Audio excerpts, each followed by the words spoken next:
একক কারোর কিছু করার নেই।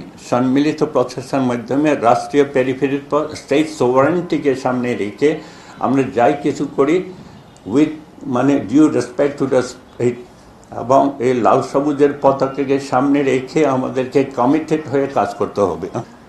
বৃহত্তর পার্বত্যাঞ্চলে আমরা যেটা আজকে দীর্ঘ আপনার স্বাধীনতা প্রাপ্তির থেকে যে সমস্ত আনরেস্ট সিচুয়েশনের পরে বর্তমানে এ অবস্থায় এসেছি, সেটা জন্য সম্মিলিত প্রচেষ্টা, সম্মিলিত উদ্যোগ সবচেয়ে বেশি গুরুত্বপূর্ণ।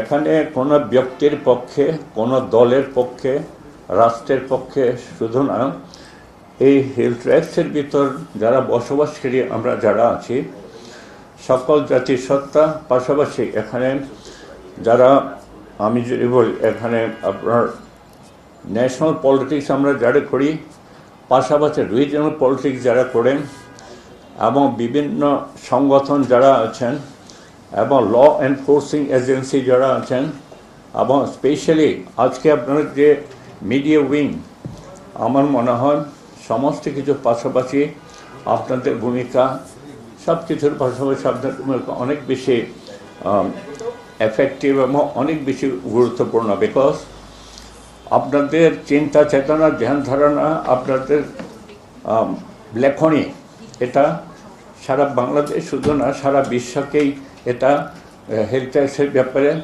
এটাকে উপলব্ধি করার জন্য সবচেয়ে বেশি গুরুত্বপূর্ণ। সুতরাং আমি বলবো হেলথ ট্যাক্সের যে কোনো পরিস্থিতি, যে কোনো ব্যাপারে আপনাদেরকে আহ্বান জানাবো আপনার জন্য স্পেশালি খুব কেয়ারফুলি, এবং আপনারা এটাকে নার্সিং করবেন, কেয়ারফুলি আপনারা উপস্থাপন করবেন। তাহলে কি হবে, সারা বাংলাদেশের পাশাপাশি সারা বিশ্বের মানুষ আমাদের পার্বত্য অঞ্চলের প্রতি একটা গুড মেসেজ যেন সবসময় থাকে, পজিটিভ অ্যাটিটিউড যেন থাকে। এভাবে আমি আপনাদেরকে রিকোয়েস্ট করব, সেটা আমার ব্যক্তিগত একটা অভিপ্রায়।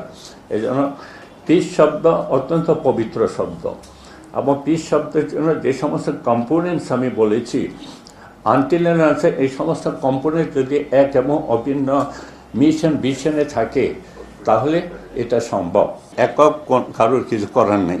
সম্মিলিত প্রচেষ্টার মাধ্যমে রাষ্ট্রীয় পেরিফেরির পর স্টেট সোভারেনিটিকে সামনে রেখে আমরা যাই কিছু করি with due respect to the state, এবং এই লাল সবুজের পতাকাকে সামনে রেখে আমাদেরকে কমিটেড হয়ে কাজ করতে হবে। আমি সেটাই বুঝি, এর বাইরে আপাতত আমার কোনো কিছু বলার নেই।